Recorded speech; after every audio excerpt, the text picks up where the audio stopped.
All right, it is just about 7 o'clock. We are going to get started. Let's see. Hopefully, everybody's having a good, and by good, I mean great day. Also, thank you for those of you all who watched my new video. I appreciate you. I appreciate you a lot. I do, I do. I do have fun making those. All right, so let's get it started. We are halfway through this question bank. Remember, I created these with AI. I haven't gone over them yet, so you all are learning with me. Oh, what's in the chat? Hello, Marily. Hello, Caroline.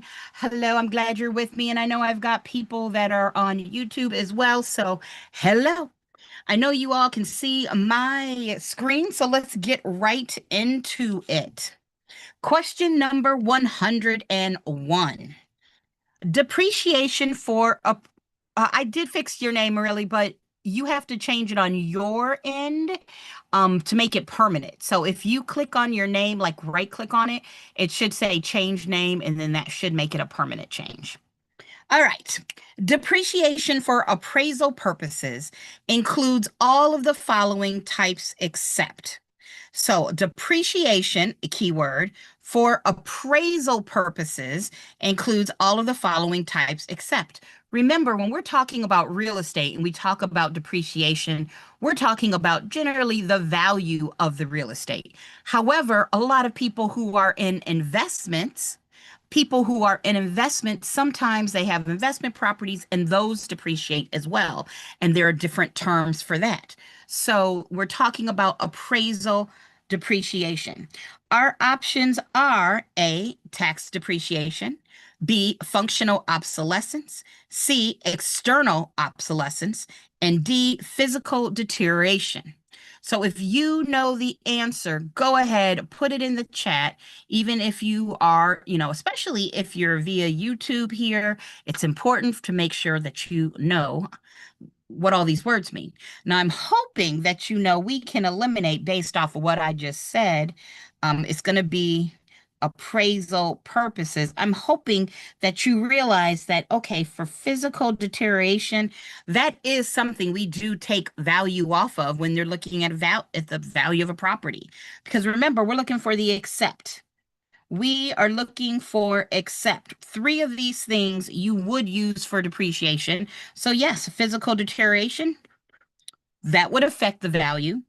External obsolescence, otherwise known as economic obsolescence, which is always incurable. Yep, that would be used. And then functional obsolescence. We understand that's about if it's outdated and it needs to, kind of not what you're using anymore. That would be used, for value. So our answer actually is tax depreciation. I see you all out there with those answers. Nice job. Nice, nice job. All right, 102. A broker who fails to present all offers to the seller has violated which fiduciary duty? So whether it's you're the broker, the agent, whatever, I see that apple there. Whenever a broker fails to present all offers to the seller, they have violated which fiduciary duty? Is it A, disclosure, B, loyalty, C, obedience, or D, accounting? What say you? Hmm. Hmm. What are we thinking here? Well, we know that our fiduciary duties are what we owe our clients.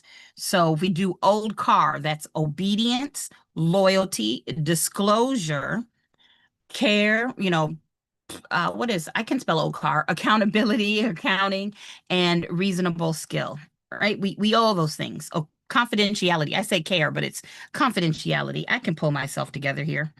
So confidentiality, let's see. A broker who fails to present all offers to a seller. What I don't think it's obedience because, yeah, we're not talking about accounting because that's usually going to have to do with money. We're down between disclosure and loyalty. Now, hey, Stacy, Caroline's telling me A. A. Caroline is telling me A, and you know what? I like that answer. The answer is A. Hey, A, oh, A. Okay, we got that. Yeah, because loyalty would be if you, oh, I see you do a little dance, do a little dance. Loyalty would be if you did something that was not in your client's interest. I mean, like you distinctly were doing something that was against, that was disabling them from having like the best transaction possible. So yeah, our answer is A, disclosure. Question 103.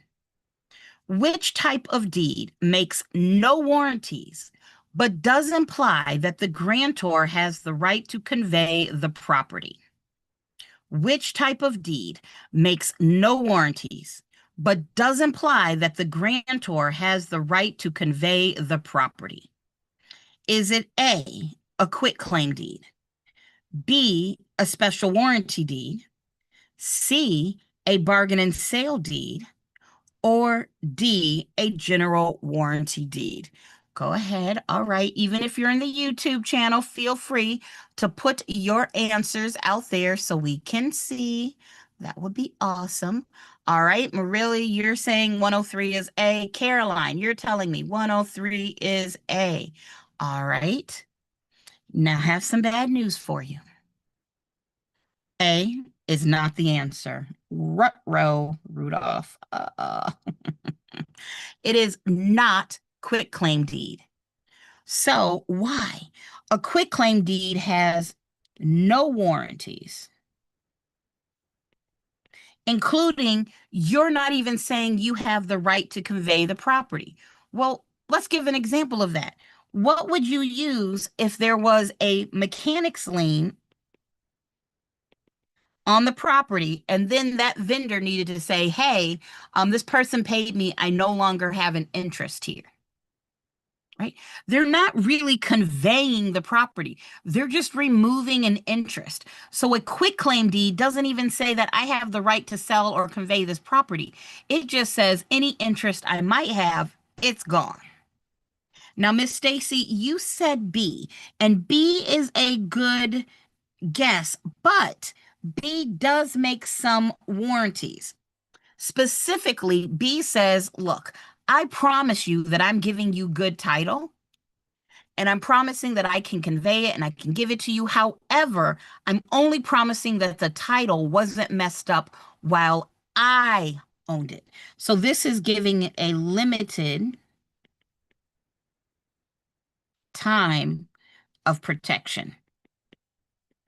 If I give you a special warranty deed, I'm saying, hey, Stacy, you know what? I didn't mess it up, but the person who owned it before me, they're a little off. I don't know what they were doing. So yeah.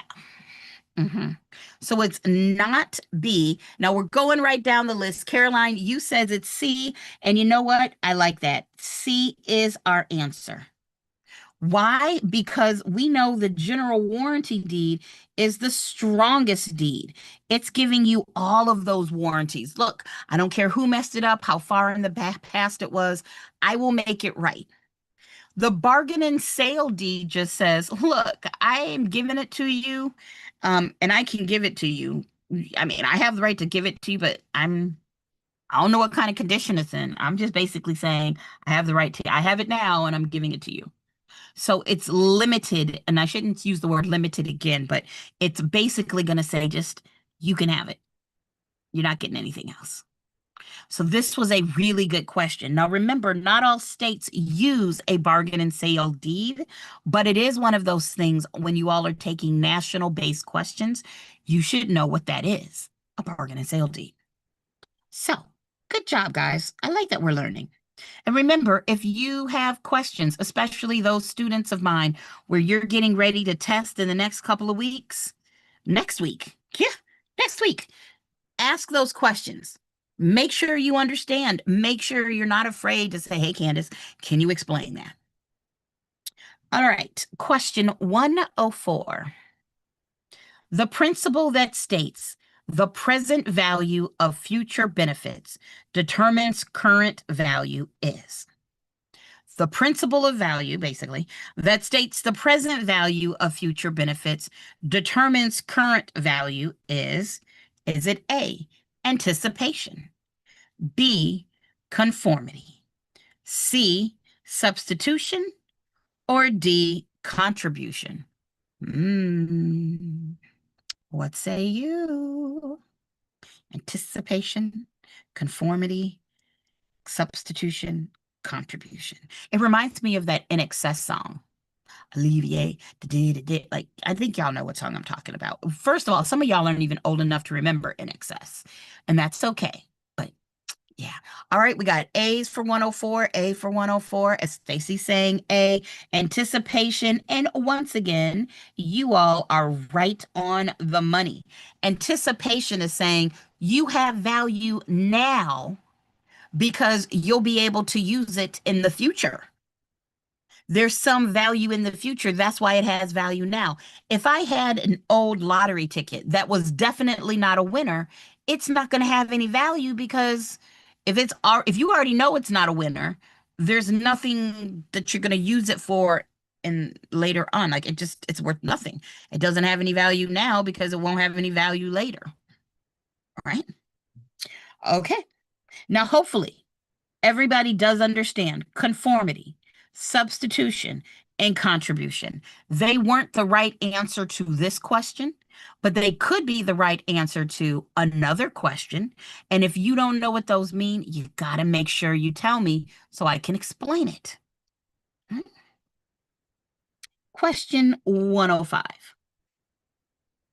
A loan in the amount of $250,000 at 6% interest for 30 years has a monthly payment of $1,498.88. What is the interest portion of the first payment? All right, we got this. We got this. Now, the first thing I will tell you, if you're kind of new at doing this, or if you're someone that doesn't love math, first you got to get over the fact there's a lot of numbers. And think about what we're talking about here. We're saying, hey, when somebody makes a mortgage payment, some of that payment goes to P and I, principal and interest. And this problem is asking how much of this $1,400, almost $1,500 payment is going towards interest. So since we're talking about interest, we're looking for interest. We can look at the problem and say, okay, well, what is it that we know about interest? The problem told us it's 6% interest. And anytime you're giving an interest rate for these mortgages, we're always talking about annual interest. What that 6% is saying is that if you were to borrow $250,000 for 365 days for 1 year, you would owe, if you're going to pay everything back after that 365th day, you need to pay back the 250 and you need to pay back 6% of 250. So our first step is going to be $250,000 times 6% will give us an amount of annual interest. Great. So let's math it up here. 250,000 times 6%. That is, assuming I calculate it right, $15,000. That's annual, an amount of interest for 1 year. Oh, thank you, Caroline. It is 15,000. Woo, woo. But when you make a loan payment, you're not making a payment because you borrowed some amount of money for a year. You're making a payment because you borrowed that amount of money for 1 month. A year was 15,000. How do we figure out what 1 month of that would be? Well, we know there's 12 months in a year, so I'm simply going to take that 15,000 and I'm going to divide it by 12. So 15,000 divided by 12. That gives me $1,250. That is our monthly interest and the answer to our question, which is A, $1,250.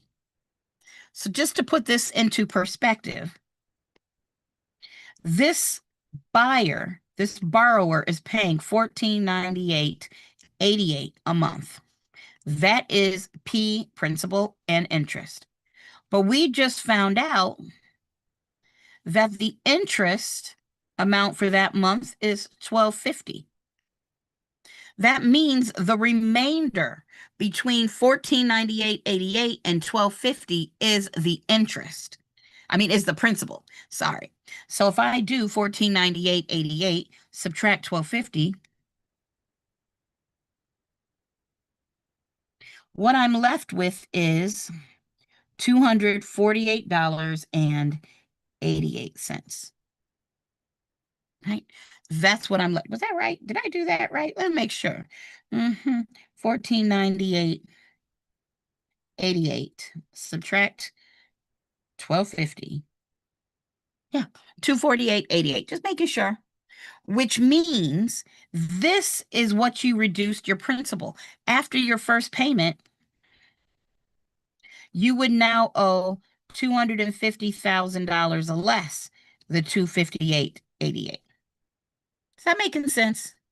I'm hoping so. Number 106. Which lien generally takes priority over all other liens? Which lien generally takes priority over all other liens? Is it A, property tax lien, B, judgment lien, C, mechanics lien, or D, first mortgage? All right. Oh, good, Caroline. It's making six. We get sense. Yeah, we got a yes. We got a yes. We got a yes. Yes. We got A's. We got A's. We got A's. I like to eat. I like to eat apples and apricots. Now, I know an A is coming from my Zoom room. Is there anybody out there in YouTube land? I haven't gotten a single message in my YouTube. I don't, is it just somebody message me and let me know it's working. Give me an emoji. Give me something. Give me feeling. Let me know you're out there and you're listening. But in the Zoom room, we've got an answer of A. Do we like A? Yeah, we like A. We like A. A is our answer. Boom. Property tax liens. We know if there is a foreclosure, the first item that's going to be paid off is going to be, well, let me say, make very clear. The first lien paid is going to be the taxes. The first thing paid is going to be court costs. Oh, and thank you, Jasmine. Thank you for letting me know you are there. I just wanted to make sure y'all could hear me, making sure you're there. I appreciate you, Jasmine. I do. All right, we're ready to move on to 107. Jasmine has let me know I'm not talking to the void. And don't worry, Stacy, you meant A. You read it too fast. Girl, I do that all the time too. No worries. 107. A landlord must provide habitable dwelling under the what? A landlord must provide a habitable dwelling under the, is it A, covenant of quiet enjoyment, B, the right of redemption, C, statute of limitations, or D, implied warranty of habitability? So let's break this down. These are all really great words. Okay.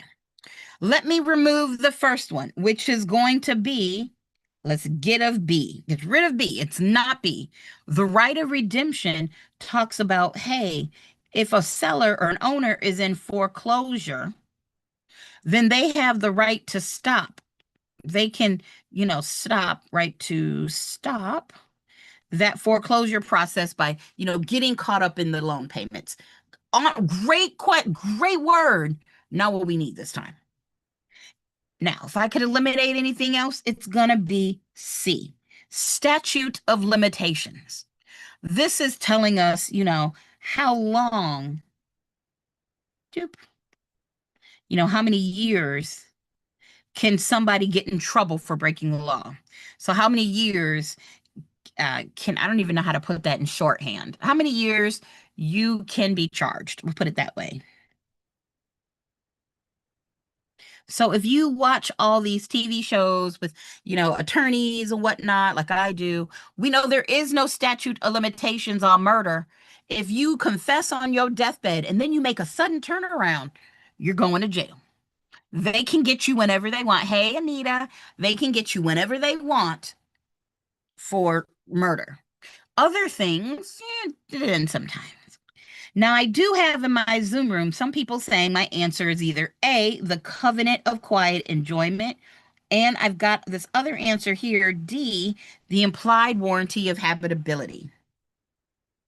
Anybody know, how do we feel about this? Because I got three A's. Un, dos, tres. Un, dos, tres. Un, dos, tres. That makes me think of Three Blind Mice.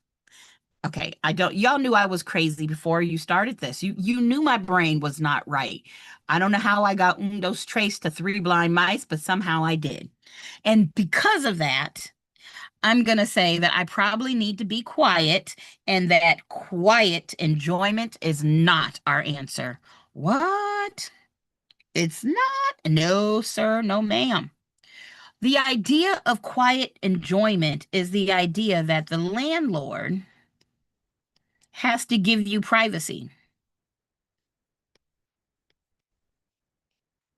And by privacy, I'm using that to shorten it. Your landlord just can't show up and be like, hey, I thought I'd have dinner with you tonight.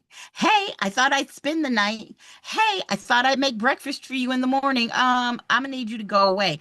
I need to enjoy this possession, this right to live here. That's what we mean by quiet enjoyment. I do not want you, coming up and being like, hello. I want to enjoy this possession, my estate, because we know estate means you have the right to live someplace. You want to make sure that you've got that ability to enjoy your living space. And that means our answer is yes, it is. It is D. It is D for dog. Who let the dogs out? Mm, mm. Yeah, we got a D. We got a D. Number 108. The highest and best use of a property is defined as what? The highest and best use of a property is defined as A, the use that produces the highest gross income. B, the current use of the property. C, the most profitable use regardless of legality. Or D, the legally permissive, physically possible, financially feasible, and maximally productive use. Anybody got a thought for number 108? Now, I've heard some people tell me that some teachers will say, when in doubt, just choose the longest answer. And I'm happy to say, in this case, that would get you the right answer. That the longest answer is the right answer. Because in order for this to be the highest and best use, all of these things have to be true. It is true that the use needs to be legal, which means we can get rid of C because it says regardless of legality, absolutely not. But we do need it to be profitable, but it's not just about profit. So it's not just A. A is not wrong, right? A is not wrong. It's just not as great of an answer as D. D is really hitting all of the points. And you know what? Sometimes people use the property and it's not at its highest potential. It's not being used for its highest and best use. So the current use doesn't have to be the highest and best use. Doesn't have to be. I should hope it is, but no guarantees. Good job, y'all, getting that for D. All right. Question 109. Recording a deed provides A, a guarantee of clear title. B, transfer of title. C, validity of the conveyance. Or D, constructive notice to the world. Ooh, y'all, this is based off of, if you've been following me on YouTube, I put up one of those Reddit stories and it talks about, deeds and recordings. I think I did. Yeah. Kind of sort of. It talks a little bit about recording. So just saying. Yeah, it does talk about recording. So recording a deed. If you're struggling with this concept, go watch that Reddit story. Go watch that Reddit story. It's good. And I should have another one up tomorrow. I put one up last night, I think. Yeah, I did. I don't know what I do some days. All right. Our answer to this, hopefully you remember and you've learned this, it is constructive notice to the world. Recording is giving constructive notice. When you record a deed, obviously we know there are some things that have to be in a deed, right? There you've got your essential elements of a deed. And when you go to the Register of Deeds to record it, all the Register of Deeds is doing, all that person at the desk is doing is making sure all those elements are there. Then they're making sure that it's notarized. Deeds don't have to be notarized, but if you want to record them, that is something that they're looking for, notarization. And then they record it, right? Just because you recorded it doesn't mean that it wasn't like a what's the word I'm looking for? Wasn't fraud. Somebody didn't take your identity. There's no promise that the person who signed your deed actually was, the real person. And that means there is no guarantee of clear title. And let's be very clear, recording the deed doesn't provide transfer of title. Even if you don't record the deed, the title transfers. Recording the deed just gives you a level of protection. If somebody comes to say, oh, this is my house, if you are the person with the last recorded deed, then there you go. You saw my video, Caroline. You said it was very interesting. I'm glad it helps.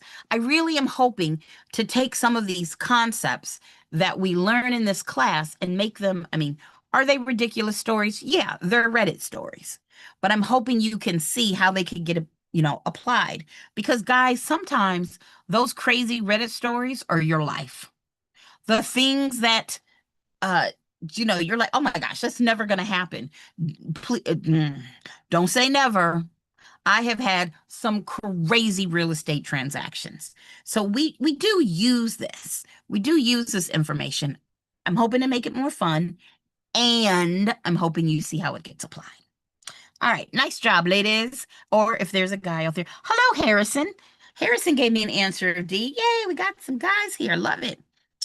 All right, number 110. When both parties to a contract fail to perform their obligations, this is called what? When both parties fail to a contract, fail to perform their obligations, this is called a novation, an assignment, mutual rescission, or specific performance.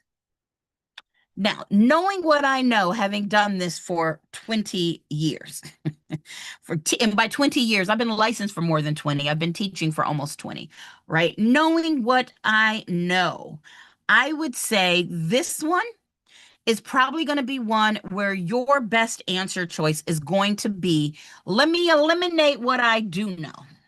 Let me eliminate what I can say, yeah, that ain't true. So, novation. What is a novation? A novation is when you replace the contract or the parties completely. Complete, that's not how you spell completely. Completely with new parties or new contract. That's the definition of a novation. Yeah, no. Boom. An assignment. Well, this is where one party is giving their benefits to a new party. When I think of assignments, I think of subletting. When you sublet, there's a landlord and then you're the tenant, and then you, the tenant, are letting somebody take over your lease. But remember, in an assignment, if you want to make sure that as the person who used to lease, you don't have any more connection to it, you need to do a couple extra legal steps to make it a novation. Just because you assigned a contract doesn't mean you're 100% done with any responsibility. That's right. Nova means new. So it's not assignment. Mutual rescission. Okay, that's not a term you see a lot, but what I know is that rescission, generally when I see rescission, it's as a part of a contract remedy. What can a judge do when somebody, breaches? So what we mean by rescission is it takes you back to the parties as if there had never been a contract. Everybody just kind of goes back to their own quarters. I mean, maybe. Not quite sure about that one. Let's see what D says. D says specific performance. And we know this is when a judge forces somebody to, act on the contract. That is specific performance, and definitely not about when both parties fail. So that can't be our answer. Mutual rescission has got to be our answer. Even if you're like, Candace, I've never heard that used in that way before. It's okay, because you know it cannot be A, B, or D. I promise you all, when you all get better at eliminating other answer choices, you're going to see your scores rise. Promise. Okay. Question 111. A section in the rectangular survey system contains. A section in the rectangular survey system contains. Is it 640 acres? 43,560 square feet. Now, I didn't even finish this. Y'all better know that's how much is in an acre. 4 old ladies going 35 when they should be going 60.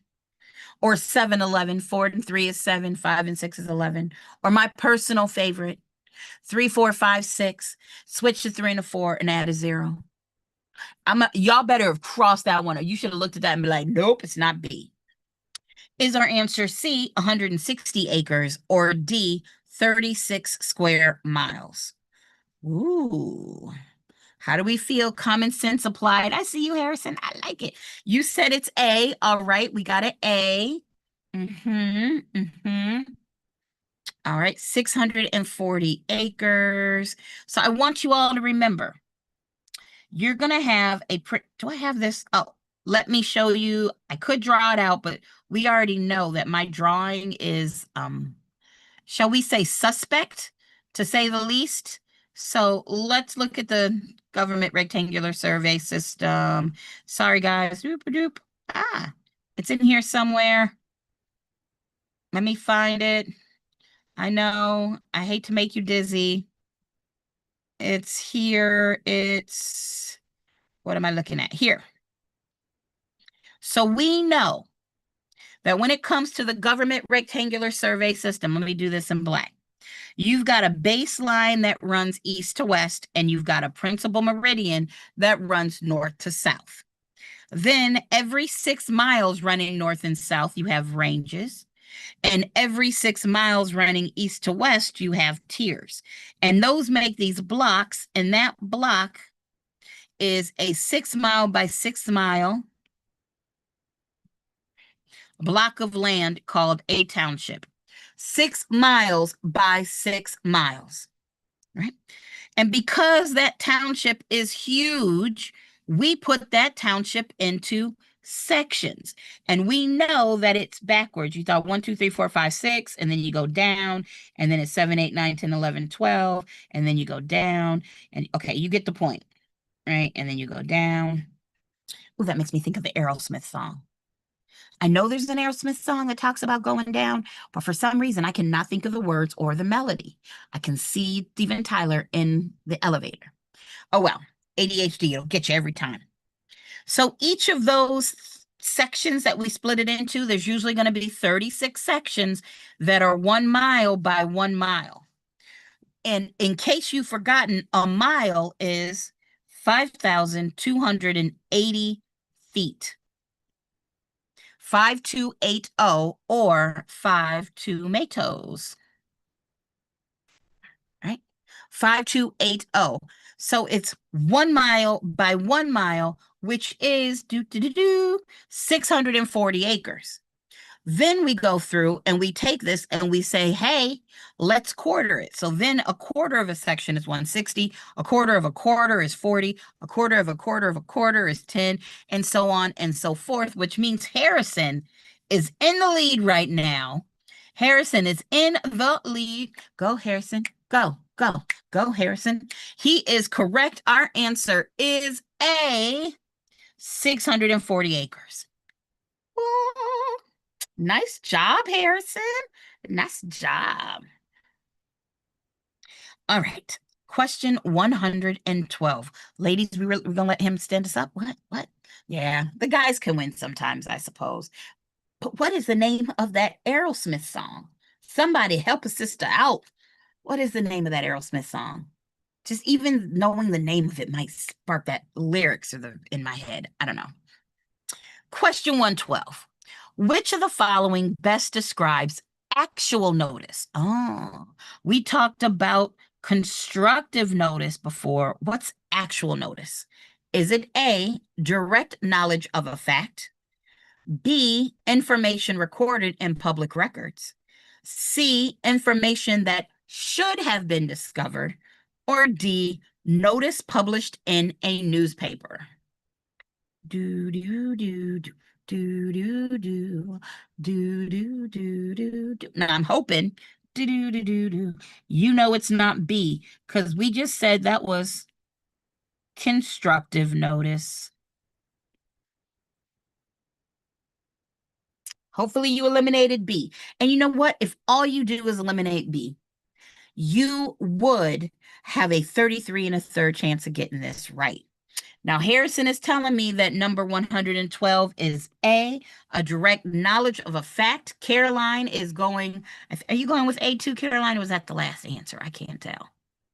Loving an elevator. Oh, thank you, Caroline. Loving an elevator. Living it up when you're going down. Oh, gosh. Thank you. Thanks, guys.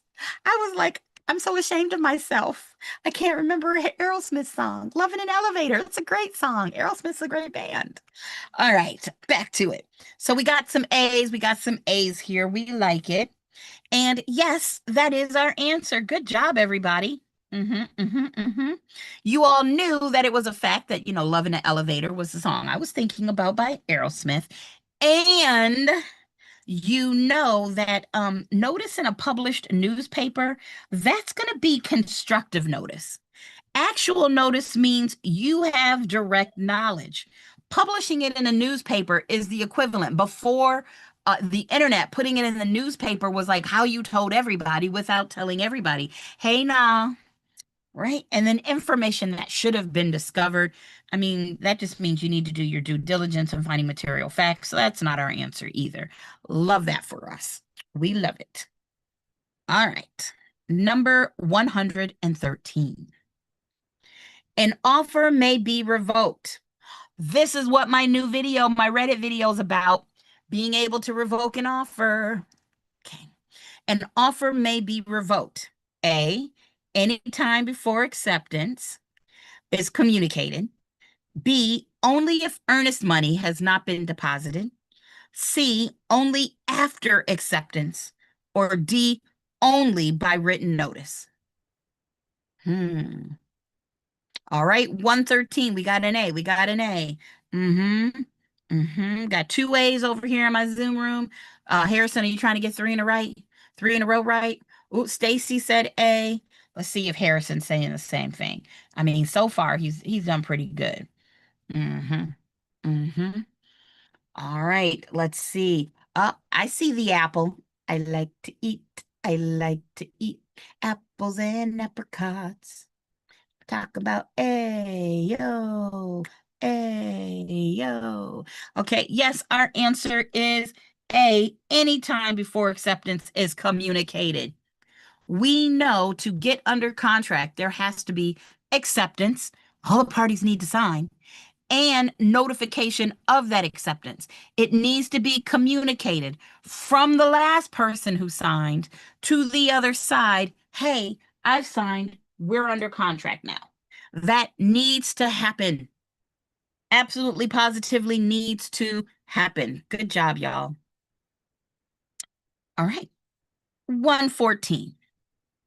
USDA loans are designed primarily for, is it A, first-time homebuyers in any location, B, investment property purchases, C, borrowers in eligible rural areas, or D, veterans and active military? All right, let's eliminate some answers here. Although Caroline has said C, Na has said C, Stacy said C. Okay, we got so far 3 answers of C. Boom, boom, boom. I'm going to eliminate D because this would be a VA loan. All right. And I'm going to eliminate A because it says in any location, and that's the part of that that is wrong. Excuse me. And now we got B, investment property purchases, or C, USDA is for rural areas, y'all. You know that there is a USDA map. So if you all are going into residential real estate and you have somebody who wants to buy in a rural area, they could look at the USDA map and see if, hey, is this property, does it qualify for a USDA loan? And remember, when we have a VA loan, the money comes from the bank. The government is just providing the guarantee. If you have an FHA loan, the money comes from the bank. But when you have a USDA loan, money could come from the bank, or it could come from USDA. They I said do, they do direct payments, right? Right. Okay, number 115. When a tenant makes improvements to leased property and the lease is silent on the matter, the improvements generally what? When a tenant makes improvements to leased property and the lease is silent on the matter, the improvements generally what? Now, I think this question, and I don't blame AI, when I read this question, I think of 2 things. Is this going to be residential or is this going to be commercial? Let's start with commercial just because we know if there isn't a tenant and they make an improvement, we're going to call that a what? When a tenant makes an improvement, they add something that would be considered a fixture. We know that would be considered a trade fixture. And as long as that tenant removes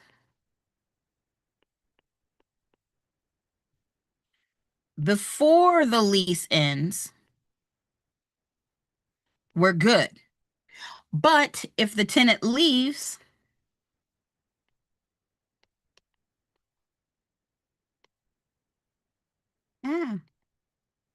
leaves the fixture, I can do this, boop, then it belongs to the landlord. That's what we know about trade fixtures. If you are renting commercial property and that tenant installs a fixture, it's a trade fixture and they have the right to take it with them. But if they leave it, that's going to become the landlord's problem, right? How about if you can't remove, then generally that's going to be the landlord's problem. Now, residential, this is where, I mean, generally it depends, but Ugh. This one is, I don't love this question because we know if there's a question about it, if the lease is silent on the matter, and then we have to go to court, that's when they use the total circumstances test.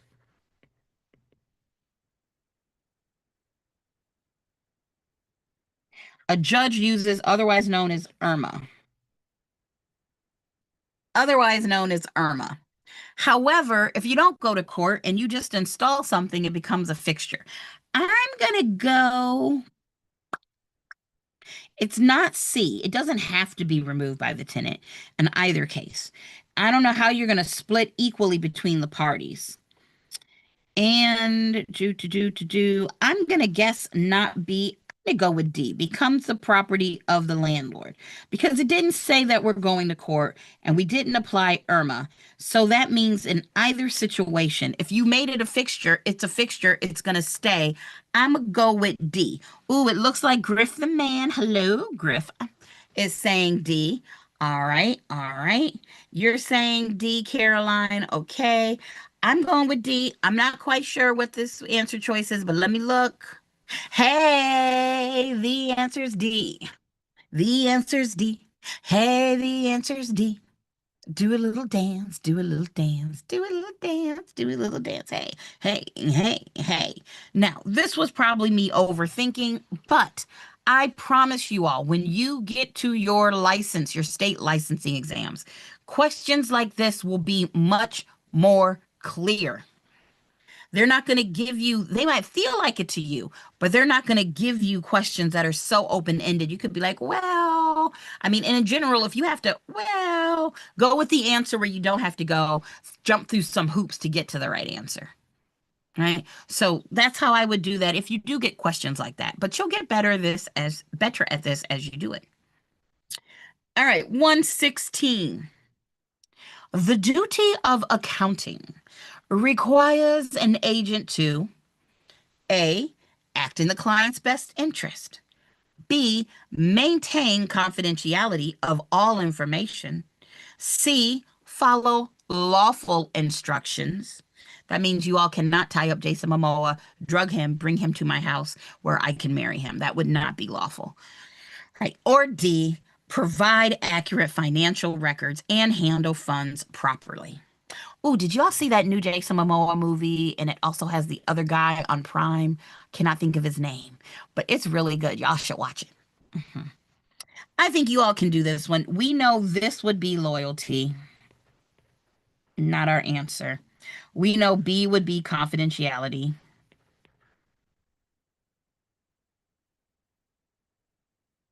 We know C would be obedience.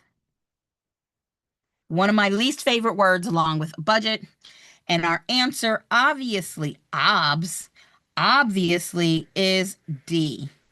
Provide accurate financial records and handle funds appropriately or properly, as it actually reads. Nice job, Griff and Maribel and Caroline and Stacy. I see y'all. Question 117. A defeasance clause in a mortgage. A defeasance clause in a mortgage. Now, we've seen defeasance before, that defease. We know that this defease can also go to defeasible estates, like that defease part, defeasible estates. But we're talking about in a mortgage, clause in a mortgage. A defeasance clause in a mortgage, A, permits the borrower to prepay without penalty. C, how did I go from A to C? B, allows the lender to accelerate the loan. C, requires the lender to release the lien when the debt is paid. Or D, allows assignment of the mortgage. What are we thinking for 117? Okay. Griff is very clear. The answer is C. He's saying our answer is C. Caroline said C, maybe. We got another one. And then Nas said it's C. And okay, Marilla, you said it's C. All right. I'm feeling that it's C. And you all asked for it. back by popular demand because I put it back. We have, oh, wait, I have to share my sound with you. I got to share my sound with you. Can't believe I did that. All right, let's try this again. I like carrots, and you should too. It goes crunch, crunch, crunch, and it's good for you. We like carrots. And you should too. It goes Crunch, crunch, crunch. Hey, we got our carrots. And one of my students in my class said I should maybe play this song for C. It's cold. A good golden nose. It has the juice. It has the juice. I got a more beautiful thing. If you've never seen that little boy talk about the corn, he is so cute. But yes, our answer, in effect, is C. Because we know defease means to end, defeasible means to end. And what we're saying here is, bank, when I finish paying you, you need to release any interest you have on this house. I use the house as collateral. If you're in a title theory state, you gave the bank title. If you're in a lien theory state, the bank was allowed to put a lien on your home. But when you finish paying off that promissory note, you want them to go away. You want them to release any interest. You want their interest in your property to end. Defeasance clause. Nice. All right, number 118. Which protected class under the Fair Housing Act was added by the Fair Housing Amendments Act of 1988? Which protected class under the Fair Housing Act was added by the Fair Housing Amendments Act of 1988? Now, seems to me we thought of something that said 88 and it had 8 letters. And so, was it religion? Does religion have 8 letters? And that's why we said 88, 8 letters. I think that was it C, familial status? I feel like, I don't know. I feel like it, you all know I have not memorized this. I don't think it's religion, though. I think it's familial status. My gut says familial. Was it that familial has 8 letters? Oh, man. That 8 doesn't get me, familial. Oh, Lord. Religion has 8 letters. Familial has 8 letters. Oh, Lord. But I'm pretty sure my gut is telling me the answer is C, familial status. And how did I remember this? And I don't think I said this out loud to you all. There's 2 8s and there's 2 words in familial status. Okay, so there you go. It is not a religion. It is familial status. And remember, familial status means, are there kids? You cannot discriminate because somebody has kids or going to have kids, right? So there we go. And that means our answer is C. And just because it is my favorite thing to do, let's do C is for cookie. That's good enough for me. And now I want a cookie. All right, 119, a math question. A buyer purchases a property for $350,000 with a 15% down payment. The LTV ratio is what? So we know that LTV stands for loan to value. We're comparing the amount of the loan to the value of the property.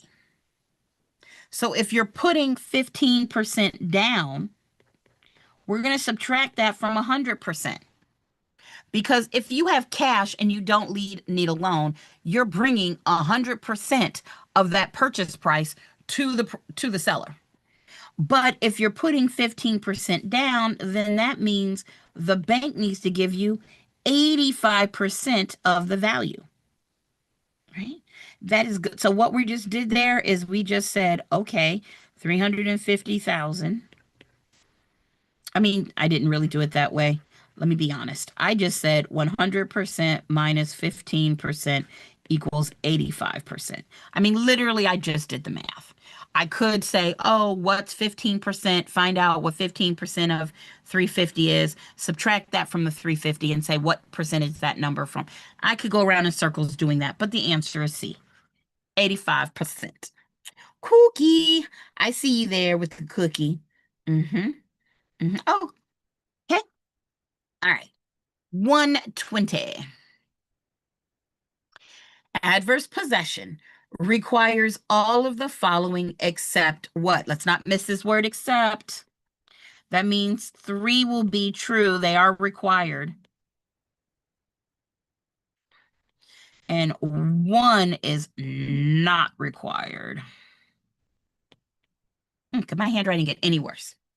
Adverse possession requires all of the following except hostile claim of right, open and notorious use, continuous possession for the statutory period, or D, permission from the owner. So you all know that I like to teach this as high ocean, or sometimes just ocean. So if it's high ocean, it is hostile, intentional, open, continuous, exclusive, actual, notorious, or if you're just using ocean, it could be open, continuous, exclusive, adverse, or notorious. So we get the H for hostile, or if the adverse, if you're doing ocean. The open and notorious, we got that, the O and the N. The continuous for the C in ocean, it is the D. You don't need permission of the owner because this is the opposite of hostile. That is the opposite of hostile. Hostile doesn't mean you came in guns a-blazing. It means you never had permission. That's what that means. Woo woo. All right. Good job, Griff. I see you. Oh, good. Harrison's back to answering questions. All right. It's a battle between Harrison and Griffin. Okay. 121. And my ladies got it right in the Zoom room too. Just saying. Question 121. The sales comparison approach uses adjustments based on. So we're talking about appraisals. The sales comparison approach uses adjustments based on 1, the replacement cost of improvements. A, replacement cost of improvements. B, differences between comparable properties and the subject. C, accrued depreciation estimates. Or D, net operating income and cap rates. Now, hopefully, you're able to eliminate some of these answers, right? Accrued depreciation. If we're talking about accrued depreciations, we're talking about accounting. Remember, we started tonight saying depreciation and accounting, and depreciation when we're talking about appraisals and value, that's different. This accrued depreciation, no, we're not doing that, right? And if I look at replacement cost, I know this term has to do with the cost approach. So that's not our answer. We're left with B and D. Net operating income has to do, and the cap rate has to do with the income approach. And just as a reminder, if you take the NOI and you divide it by the cap rate, you will get a value. So it's not D, making our answer B, differences between the comparable property and the subject. Thank you. Thank you very much. Whoop, whoop.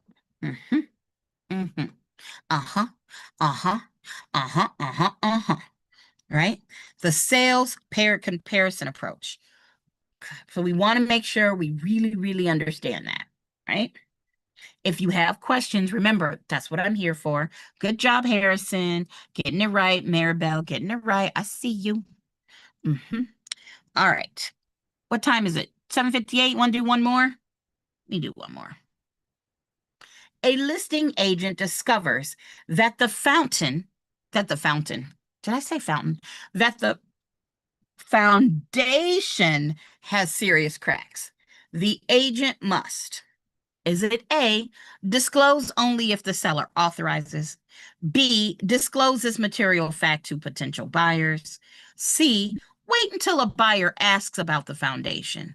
Or D, keep this information confidential? What say you for 122? Oh, I made a rhyme. What say you for 122? I should probably leave the rhyming and making the rap songs to AI like I did before. I'm a lot of things, but not a rapper or good at lyrics. All right, my Zoom room seems pretty confident in the answer of B. Harrison's coming up with a B. All right, and guess what? Because you all are geniuses, the answer is B. You know, if you know a material fact, you must share it. You must share it. I feel like we should just finish these last two, right? If you've got to go because it's 8 o'clock, take off. I'll see you on Sunday. But if you have time to stay, let's finish these last two. Question 123. Redlining is the illegal practice of what? Redlining is the illegal practice of A, steering buyers to certain neighborhoods, B, setting prices based on race, C, refusing to make loans or provide insurance in certain areas based on demographics, or D, including panic selling. Right? Oh, Griff said B, B, B, B, B, B, B, B, B, B. That's what Griff said for, wait, are you saying that was for the last one? I think, Griff, you were saying the last one was B. Harrison is telling me C. Griff, you're telling me it's C for 123. Oh, another rhyme. Another rhyme. We got a C coming from the Zoom room. A C, a C, a C. C is for cookie. That's good enough for me. C is our answer. Yes, our answer is C. Woo, woo. Because we know steering is steering. Right? And we know this would be blockbusting. Panic peddling and blockbusting is the same thing. It's telling sellers you should get out, right? Our answer is C. This redlining has to do with loans and insurance. And 124, our last question of the night. Oh, I'm sorry, Caroline. You do get it. You do get your song. I like carrots, and you should too. It goes crunch, crunch, crunch, and it's good for you. We like carrots. And you should too. It goes Crunch, crunch, crunch. Love it. Gotta love the carrot song. Last one. Which of the following is not an element of a valid contract? Which of the following is not an element of a valid contract? Is it A, recording, B, offer and acceptance, C, legal capacity, or D, consideration? What say you? All right, 24 is giving me an A for Apple. Stacy's giving me an A. Marilla, you're giving me an A. Is that like your grade on this tonight? I think you all deserve this A. A for Maribel and for Harrison and Griff the man. Yes, our answer is recording. Woohoo. You know what? I do think you all deserve an A for tonight. I really do. You all did great, and I'm hoping this is helping you as you are getting ready to take your exams.